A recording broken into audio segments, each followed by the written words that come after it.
Hi, everybody. Welcome. It's Curtis from Move It All in Orlando, Florida. Today, we're going to talk about moving out of state. We'll start it right off with gimmicks. Obviously, you all have seen the ridiculous rates, say from Miami to Boston for $2,600, from Austin, Texas to Denver, Colorado for $3,200. These are just to get your attention. They're not real.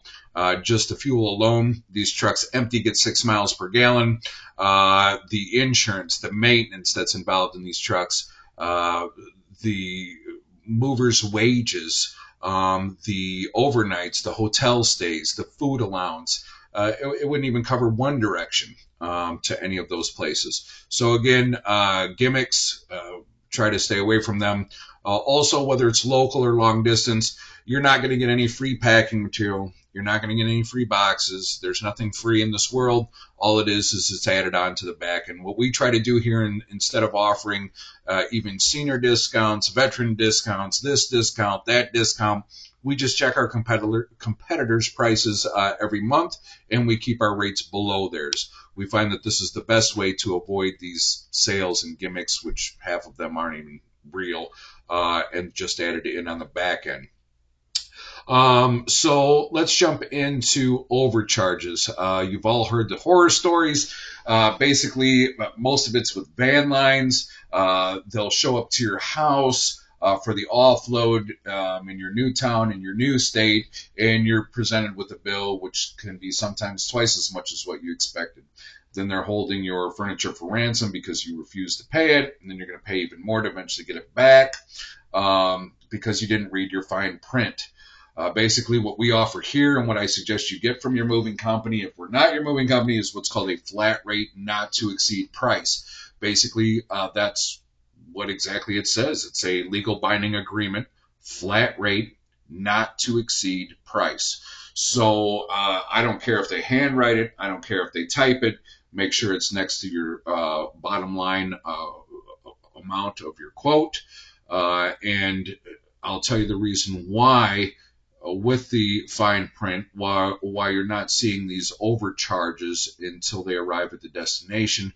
Basically, what happens is that a moving company will send an estimator into your home or business, and they're going to base their price on weight or cubic feet.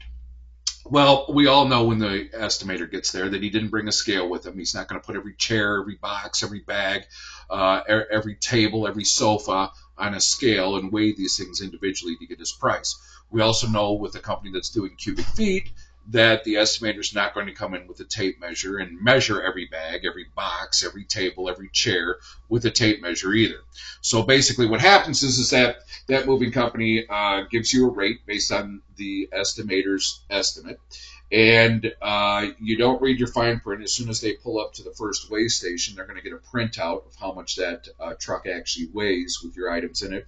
The estimator could have quoted you at 9,000 pounds, and when they pulled up to the first weigh station, the actual total weight is 12,000 pounds of furniture and personal belongings. So you're going to pay for that. I can assure you you're going to pay for that. The same thing with cubic feet.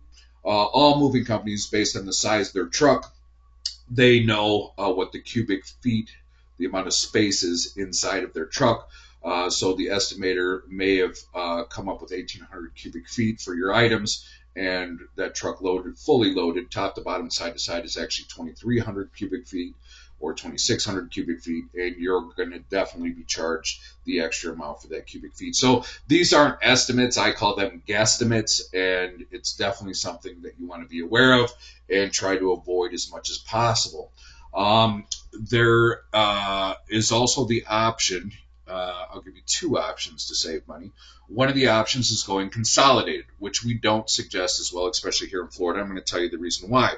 Shipping consolidated will save you some money just for the simple fact that you're being shipped with other customers' items. However, here's the problems with that, is that when you're shipped with other people's items, say you are moving from Orlando to Boston, you're going on a truck with maybe 3 or 4 other clients, stop in Virginia, stop in South Carolina, North Carolina, New Jersey, And you know as well as I do that there can be delays from these other clients. So you're expecting your item in 3 or 4 days, and it might be 2 or 3 weeks. And again, not reading your fine print, they're not responsible for any delays from other clients that you're going consolidated with. So you may not see your things for a while. I'll give you a few examples. Closing didn't go through; it has to go through the next day. Client didn't get their keys for their new house. The electricians weren't done, or the flooring guys weren't done, or the painters weren't done in time. So this client didn't get their CO to move into their house, their permit to move into their house in time. Even something simple as an apartment building, a water heater burst. I've heard that one before, where the client that was waiting had to wait an additional 4 days for them to clean up that mess. For that client to be delivered. And of course, they're charging these other clients for their delays, and you're being delayed anywhere from 3, 4 additional days up to 2, 3 additional weeks in some cases. So, and then the other reason why we don't ship consolidated, especially here in Florida, we used to have our company down in Naples, Florida, and I can assure you, I don't care how wealthy you are, we've been in those $30-40 million homes right down on the ocean in Port Royal, and I've literally picked up patio furniture on several occasions, found piles of dust under each foot of their patio furniture. That's from termites. Bed bugs, termites, cockroaches, they run rampant here, like they do in a lot of places. So that's another reason why we don't mix loads. You can most definitely have your furniture, boxes, bags, clothing, wardrobe boxes infected by bed bugs, termites, and cockroaches from other clients. So with that being said, it's a lot safer to just go with your items and your items only. That's the way that we ship here. There's another benefit to that besides paying a little bit extra. That way, the one thing on our end, since it is just your items on that truck, we want to get you off of that truck as quickly as possible so we can move on to the next paying customer. So basically, once we've got you loaded, we want to leave. Now, just to let you know, though, say that you have a delay, say that you have some finished business, say that you're moving from Florida to Chicago, from Orlando to Chicago, and you've got some finished business here and you need a couple extra days. Most moving companies, if not all, they do allow that for a small fee. It's usually about between $200 and $300 per day that they can create a delay for you once they've picked your items up. That generally is for only about 3 or 4 days, though. So I would highly suggest, if you can avoid that at any cost, it would definitely save you some money. But we, as well as most other moving can create a delay for you. Average costs. I'll tell you what the actual average costs are for moving out of state. I don't care if you're a 1-bedroom apartment or a 4-bedroom house. It's not so much the labor, believe it or not, but it's the travel distance. It's taking your items from, say, Florida to even Georgia. It's crossing those state lines. It's going through way stations. It's, again, those overnights at hotel stays. It's the mover's wages. Obviously, they're a lot different than just moving a client right down the street locally. So with all those things being said, the average moving rates, I would say right now for 2025, again, whether you're a 1-bedroom apartment or a 4-bedroom house, it's basically those items going on just one truck for you. For 1 to 2 states over, you're probably looking anywhere between $4,000 and $6,000 for the average move.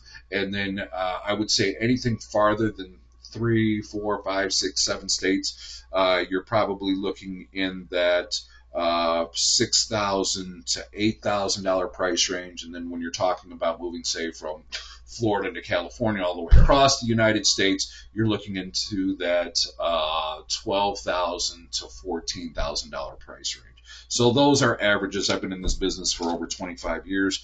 I definitely know what the averages are, but you are not going to pay $2,500 for a move of any size from here in Orlando or Miami or anywhere else in Florida to Boston or Chicago or Detroit. It's not going to happen. So that basically covers everything for today for out-of-state moves. If you have any more questions, feel free to call our office, 407-750-2323. You can also visit us anytime. Check out our blog section. There's a lot of information there. It's all written by our company. It's not AI. It was all written from my personal experiences in over 25 years in the moving industry. So you'll definitely find a lot of information that I personally wrote in our blog section. You can visit us at www.fullservicemover.us, and it would be our great pleasure to serve you. Thank you. You folks have a great day. Bye.